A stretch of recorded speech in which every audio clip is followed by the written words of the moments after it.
Hey yo tout le monde! Et voilà, c'est officiel, Barcelone a fini deuxième du championnat, Madrid est premier, ils sont champions d'Espagne, et tant pis pour nous. Alors cette vidéo-là, ça sera pas vraiment une vidéo débrief du Barça, du match de ce soir, vu que je la sors juste après, je suis pas devin, j'ai juste anticipé, car malheureusement c'était prévisible, mais plutôt un débrief de saison, le Real est champion d'Espagne, et bravo à eux. Et puis voilà, non, j'ai aucune honte à le dire, malgré que je sois purement et 100% barcelonais. J'ai vraiment aucune gêne récemment en vue de ce que j'ai vu du Real et surtout du Barça, je me dis que c'est mérité et que le Barça ne fait plus peur, qu'aujourd'hui Barcelone ne mérite pas de dire je suis champion d'Espagne. Bravo à Madrid pour leur 34e titre, si tu es fan de Madrid, j'espère vraiment que tu vas liker cette vidéo, car cette vidéo je la fais à contre-cœur. Franchement, j'aurais préféré faire l'inverse, et surtout pour les 1 an de la chaîne. Alors faut être honnête, Madrid non plus ne mérite pas à 100% d'être champion. C'est pas vraiment un champion qui a écrasé la Liga, ils ont fait beaucoup de faux pas, ont perdu beaucoup de points, mais le Barça aussi, et surtout Barcelone cette saison n'a pas marqué contre le Real, ils ont perdu une fois, fait un match nul. En Liga, non, c'est pas possible, tu peux pas tricher,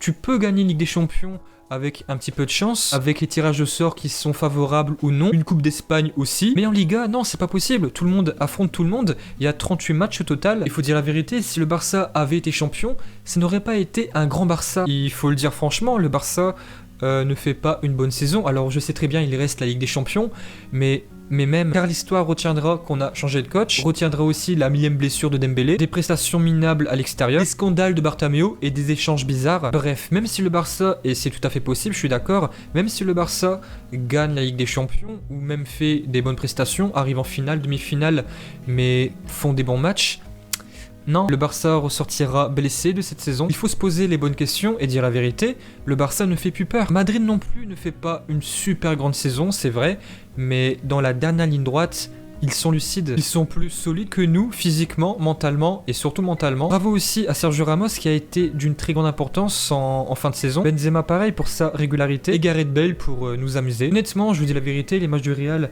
je les ai pas beaucoup vus, mais ils avaient faim. Ils avaient pas non plus les moyens de tout dévorer, malgré l'envie, mais ils arrivaient quand même à avoir les bons couverts qui forçaient l'appétit. Alors qu'au contraire, le Barça arrivait avec des meilleurs couteaux pour mieux découper. Ils arrivaient motivés, mais avec l'estomac malade. Et au final, la digestion ne s'est pas très bien passée. Alors c'est une métaphore un petit peu loufoque, oui je sais très bien. Tout ça pour vous dire que pour moi en tout cas, le Barça en début de saison était mieux loti pour gagner la Liga. Ils étaient champions en titre, avaient des joueurs plus talentueux. Et au final, il y a eu trop d'erreurs, des prestations hasardeuses à l'extérieur. Et pourtant, Barcelone est la meilleure attaque de la Liga et de loin. Mais par contre en défense, le problème est là. Ils se prennent en moyenne un but par match et c'est assez grave. Et encore, je vous rappelle que Barcelone a l'un, voire le meilleur gardien du monde. Et ça, je le dis depuis très longtemps. Si Barcelone n'avait pas Ter Stegen comme gardien, on serait 3 ou 4e. Le Barça, cette saison, on peut le résumer en 3 couches. Au sommet, tu as Messi qui attire tout le monde, toute la lumière. Meilleur buteur de la Liga et passeur et de très loin. Et je vous rappelle qu'en début de saison, il a été blessé. Donc oui, Messi, il fait pas non plus une très grande saison,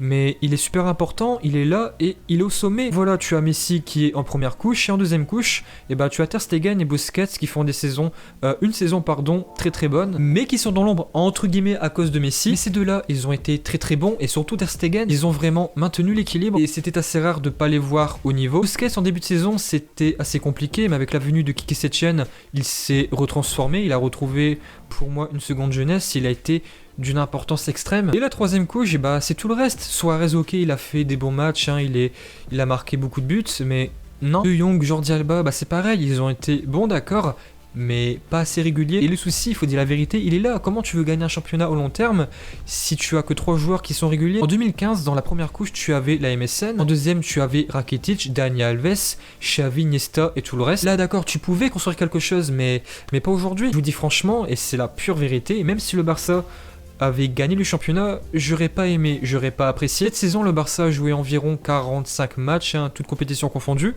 et surtout ces matchs-là, tu as pris combien de fois de plaisir? Moi, 4 à 5 fois, et encore avec 2 coachs. Si le Barça avait gagné la Liga, au long terme, on se serait cassé les dents, mais encore plus fort. Il n'y aurait pas vraiment eu de grandes remises en cause. Ça aurait été catastrophique. Alors là, oui, c'est vrai, on se prend une claque, mais c'est une bonne claque. Madrid l'an dernier, saison 2018-2019, ils ont fait une saison hachée, on va pas se mentir. Et voilà, ils ont travaillé, bravo à Zidane, et maintenant, ils sont champions d'Espagne. Honnêtement, Zizou, il a été très fort. Moi, je le considère pas comme un très grand tacticien comme Guardiola, Klopp, etc. Mais il est un très bon manager. Pour ça, respect. Moi, ce qui m'énerve en fait, c'est que le Barça avait toutes les cartes en main pour gagner le championnat, mais il y a des choses qui vont pas. Par exemple, il y a environ 2 semaines, le Barça a gagné 4-1 contre Villarreal, une très belle victoire et vraiment un très beau spectacle. Mais si Barcelone avait toujours joué comme ça, on serait champion d'Espagne, mais très largement. Et c'est ça qui m'énerve en fait, c'est que le Barça peut le faire, mais le gros souci c'est la régularité. Moi, le Barça a des joueurs plus talentueux, mais dans le foot, il n'y a pas que le talent, il y a le travail et le mental. Et dans le cas du Real, c'est surtout le mental qui a joué. Alors oui, c'est vrai, ils ont eu des pénaltys hasardeux, mais comme je l'ai déjà dit, le Barça a perdu trop de points, Madrid aussi. Mais tu peux pas tricher dans un championnat, il y a 38 journées, pardon. Tu peux pas tricher. Madrid, c'est vrai, ils ont eu des pénaltys qui, pour moi, ne devaient pas avoir. Mais si Barcelone avait gagné des matchs où ils ont perdu, fait des matchs nuls contre Eibar, Osasuna, etc., les conséquences n'auraient pas été les mêmes. Et Barcelone peut s'en prendre qu'à Barcelone en fait. Et voilà, c'est tout, faut assumer. À la base, Barcelone avait toutes les cartes en main pour construire une grosse forteresse. Et à l'arrivée, c'est tout l'inverse, le château de cartes s'écroule. Maintenant, on va parler du coach, je pense que c'est le bon moment. Même si j'étais plutôt très content du licenciement de l'autre con. Tu vires le mec en étant leader du championnat, d'accord, il n'y a aucun souci, mais le suivant doit faire mieux. Et faire mieux qu'être premier, c'est quoi?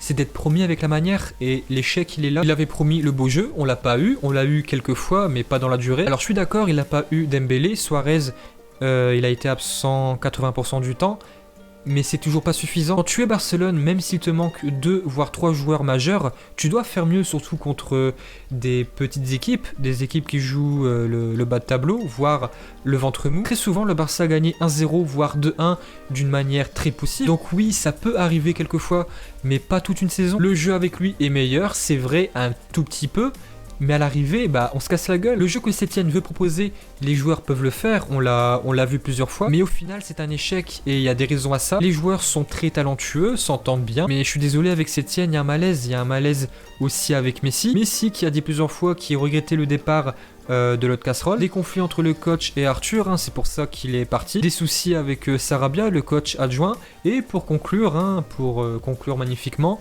le sketch de Bartomeu, des scandales à plusieurs reprises. Alors oui, c'est vrai, je suis d'accord, dans un club, c'est pas toujours rose. Mais là, au Barça, toutes les semaines, il y a un truc. Les joueurs, ils sont pas bêtes, ils voient la télé comme nous, les réseaux sociaux, les journaux, et ils voient les choses d'une manière différente, et même mieux que nous, vu qu'ils sont sur place. Donc voilà, les fans barcelonais, j'espère que cette vidéo vous a quand même plu.